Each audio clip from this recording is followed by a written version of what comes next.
Hi everyone, thank you so much for joining me.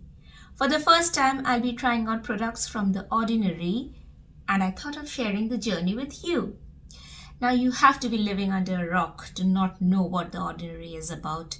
It's an immensely popular skincare range which has become a rage on social media. In fact, it has been shoved at my face for months through Facebook, Instagram. My friends, peers, colleagues, everyone seemed to be raving about it all the time.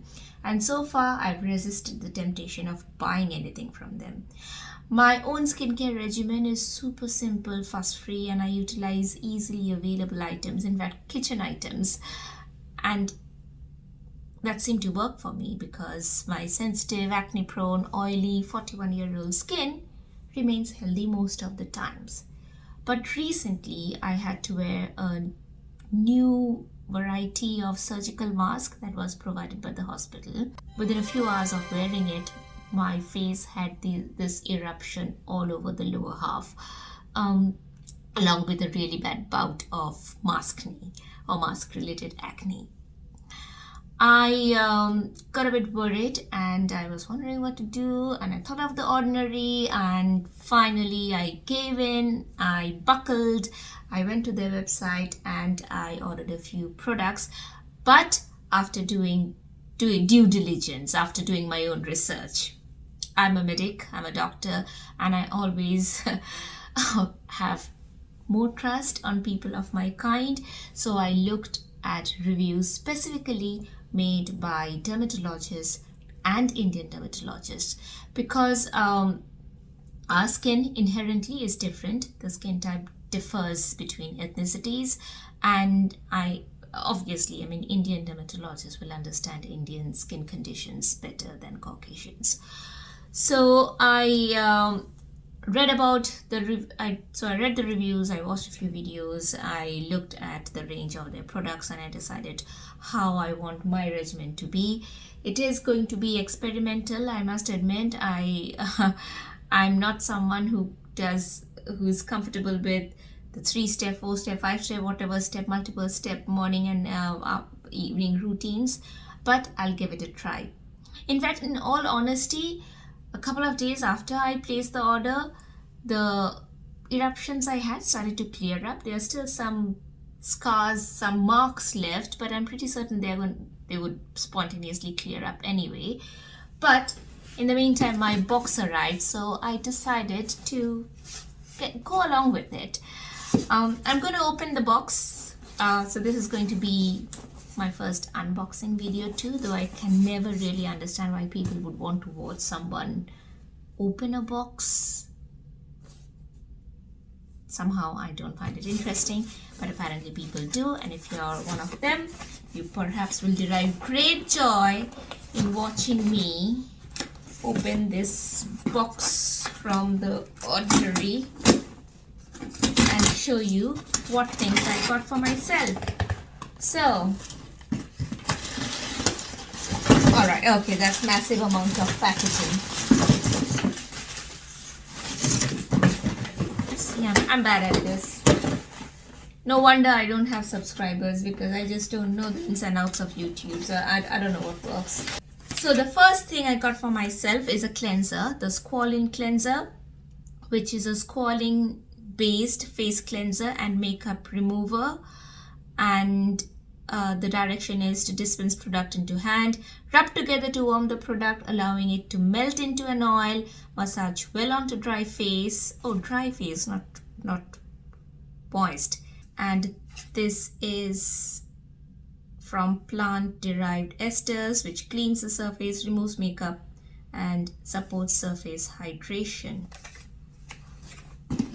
The next thing that I want to use as part of my regime is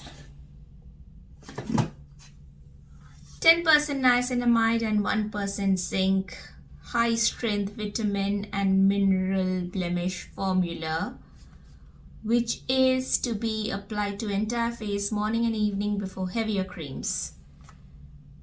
And apparently it helps to minimize pores and regulate sebum, and some reviews have said that they really help to erase the blemishes too. As I mentioned, the blemishes on their own, they go away with time. But if these items can hasten the process, why not? Now the third part of my routine, at least for the morning, I have decided is going to be natural moisturizing factors, which they call NMF, which is like a moisturizer plus hyaluronic acid as an additive. It contains amino acids, dermal lipids, hyaluronic acid as I mentioned, and it is to be applied after serum as needed for effective surface hydration.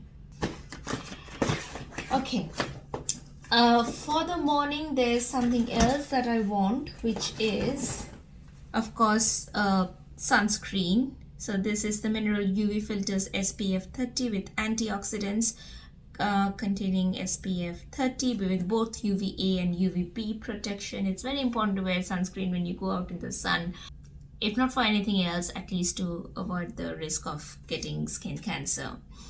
Also, there are two different kinds of aging process approximately. One is chronological aging, which no one can stop anyway. We get old, that's fine, that's part of the process of being alive. And the other one is photoaging, which is the age-related spots and eruptions and the changes that happen from persistent exposure to sunlight, and that can be minimized by use of an effective sunscreen. So this needs to be shaken well before used and then applied to the face liberally and evenly 15 to 20 minutes before UV exposure. I'm really not looking forward to this whole regime because I have to wake up half an hour earlier than I usually do in order to follow this to the T. So this is the sunscreen. Apart from this, there are two other things that I have ordered. One is to be added to my nighttime routine, which is the Granactive Retinoid 2% in squalene. So this is one of the less irritant variety of retinoid, so I went for this, and it also contains lesser percentage. So it is a solution of 2% Granactive Retinoid, and it visibly targets textural irregularities and signs of age. But I did not order this for any aging kind of thing. I've figured that retinoid is one of the things that is used extensively for acne, and my eruption prone face might benefit with this. And the direction to apply is a small amount to the face in the PMS part of your skincare regime after water-based serum, but before heavier treatments. So what I've decided is that at night time I'm going to use a squalene cleanser, then use a niacinamide, then every alternate night. I know they say that you can use it daily, but this is also an active ingredient and it can irritate the skin. So I'm not going to use it every night to start with. I'll use it every alternate night, and a tiny amount, not more than a pea size. I'll see how it does on its own. If I have irritation, then I might mix it with the moisturizer and use it together. Let's see. And the final product is, no price for guessing. You probably know what I got. Everyone has one of this, it seems. The AHA 30% and 2% BHA peeling solution, the chemical exfoliant, the red vampire facial thingy, which promises, what does it promise? To target textural irregularities and lackluster tone. And in order to apply, you need to clean face and wait for skin to dry. Do not use on wet skin. Apply evenly across face and neck using fingertips, avoiding the eye area. Leave on for no more than 10 minutes. Rinse thoroughly with lukewarm water. Do not use on sensitive, peeling or compromised skin. It is not recommended to use more than twice per week. Okay. Now, multiple sources have confirmed that this is quite a potent formula. I have had chemical peel once in my life. That was many years ago, and that was done by a dermatologist, so a proper prescription chemical peel, when I had a horrible bout of comedogenic eruptions, and that worked. So after that I have never had any kind of chemical peel, chemical exfoliation. So this is going to be the first time I'll try any such thing at home. And I can see the pH is 3.6, which is quite acidic. Now, there are many people who have confirm that this works wonders. However, most of the reviews for this come from Caucasian people. Now, obviously, I don't have anything against any ethnicity or people of other races, but as I mentioned at the outset, their skin type is different from ours, and we tend to have more pigment cells on our skin. That's why our skin is also more pigmented. Now, when our skin is irritated, for example, by using a strong potent product, that can attract a lot of cells that cause inflammation and pigmentation, and you can end up with pigmented areas. It's basically doing more harm than good. It's very difficult for me to get out of my doctor mode, and the first tenet of medicine is first do no harm. So I'm going to be very conservative in my approach with everything, but this one in particular. I will not be leaving it on for 10 minutes. I'm not going to leave it on for more than 5 minutes to start with. I am going to use it once every 2 weeks, because this is a peel, right? It's an exfoliant, so it's supposed to take off the superficial layer of the skin, which also means that I have to give my skin enough time to regenerate and renew the superficial layer before I start to scrape it out again. So it's better to leave a few days gap. It's better to be safe than sorry. So I'm going to use a tiny amount, leave for 5 minutes, and then use it once in 2 weeks.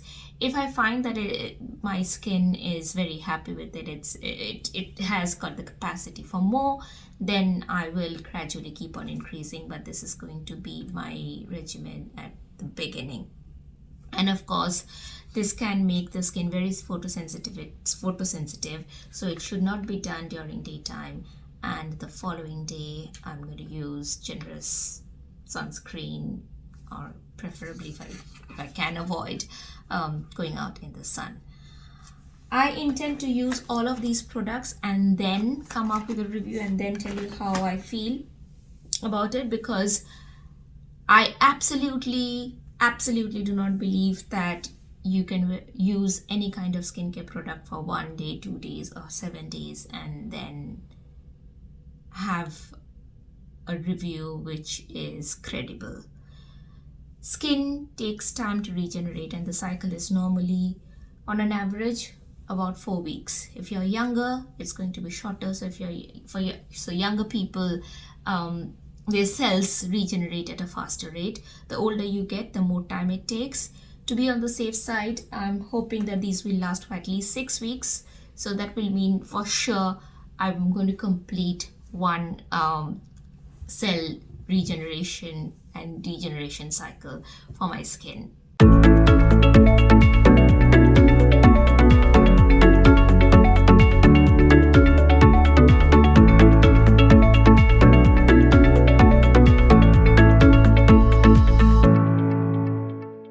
Welcome back. So it has been 5.5 weeks since I started using The Ordinary, and in all these weeks I have not used products from any other brand, and I've also hardly worn makeup, and this is the result that you see. So I'm going to put pictures of how my skin looked at the beginning and then at the end of each week. Please do bear with me. I know I'm not at my prettiest best because I click these pictures just after waking up in the morning or when I was about to go to bed, and my hair really looks all over the place and I have got a lot of sleep in my eyes, but at least you get to know the real me. Initially I was conservative, as I've heard some horror stories about the peel reacting badly on brown skin, causing inflammation, hyperpigmentation and all horrible things, but I hardly had any irritation, and it did nothing bad to me, thankfully. So I decided to use it once in a week. The one product that caused a bit tingling sensation initially was the niacinamide, probably because I was using too much, but then I moderated how much I was applying and it was fine. Retinoid also has been working well for me. I don't think there was any purge after I started using the retinoid. So all the products were reasonably well tolerated by my skin. But did they work? My short answer is yes. They did live up to their promise, did what they were supposed to do. My skin certainly has been calmer. I think probably it's because of the niacinamide and the retinoid might have helped to get rid of the eruptions and also clear the blemishes. So if you have a look at my skin, this is where I had all the maskne and eruption that actually prompted me to try the ordinary. They have all gone, leaving very light blemishes, and there have not been any new eruptions. When I do nights, when there's a lot of stress at work, I do get eruptions. But this time, even though work was pretty crazy with all lockdown babies making their appearance and I did quite a few night shifts, I had not had any fresh flares up, and I think it's pretty much, I'm pretty much confident that it is because of what I had been using. So a big tick for the ordinary for that. However, at the same time, there's something I have to mention here.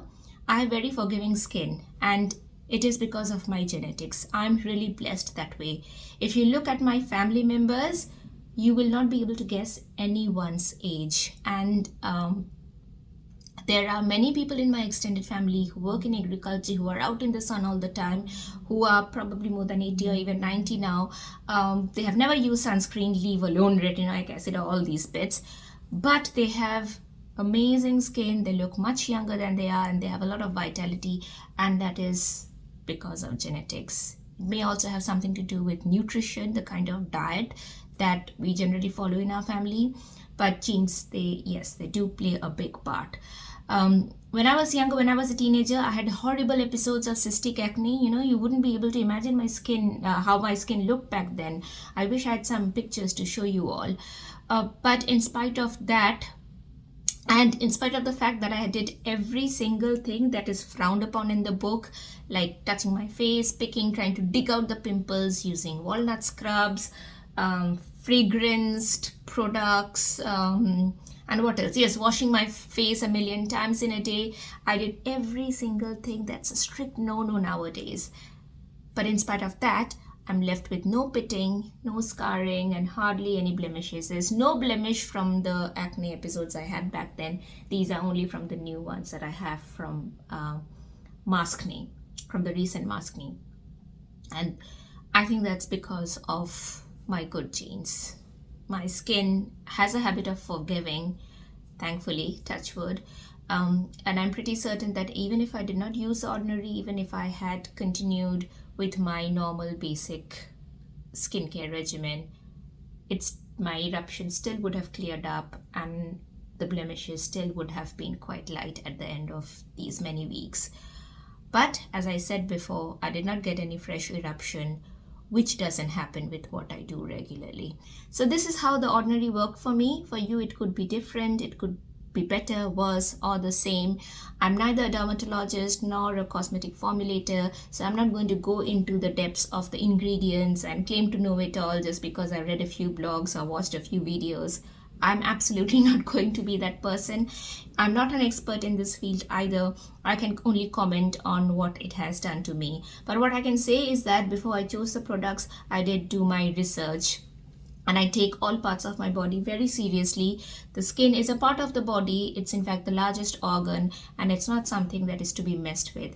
And this is one reason why I find this whole skincare expert trend quite more scary, because I'm not saying that unless you have formal education, you will know nothing. I know many people who informally read a lot and they get to know a lot, and they probably know more than many others with formal education. But dermatology is honestly a branch of medicine, and there are so many research works going on there too, I'm sure, like all other branches of medicine. And not every research paper is available to read for free on the internet. You need to have subscription for those journals. And by journals, I mean peer-reviewed scientific journals and not blog posts. A lot of things that so-called skincare experts say, I find that quite scary, Things like not mentioning genetics at all. Only few dermatologists will speak about the importance of genetics and skin condition. And things like not mentioning polycystic ovaries when talking about acne. I mean, how can you not? Instead of asking people to use niacinamide and retinoid and this and that and all and sundry, why can't you ask your female viewers or readers to go and see their gynecologist if they have refractory acne? It could be a sign of polycystic ovaries. So, and the other thing that is a red flag for me is all the blanket statements that people do. Oh, this will not work. Oh, you absolutely need these 5 products. Oh, you absolutely should not use this because you're brown. There are very few things about the human body. There are few things in medicine where we can confidently say that this is absolutely needed or this is absolutely not needed. If you watch my videos on health, I'm a gynecologist, so I speak on women's health. There are very few things about which I've said you absolutely must not use this or do this. Like you absolutely must not put anything in the vagina unless your doctor asks you to. For the others, I always use can or may because that is how the human body is. It may work, it may not work. Research may show that it works for most people, but putting out blanket statements out there is something that is not very scientific, in my opinion. That's just me. And to be very honest, I'm not a big consumer of skincare content on the internet. So there may be many things or many good content creators that I miss out on. So don't take my word for it. But personally, I take these advice, the freely available internet advice, with a pinch of salt, and I rely more on dermatologists than skincare enthusiasts because of these reasons. With that happy note, I end the video here. I hope you have a nice day. Thank you so much. Bye.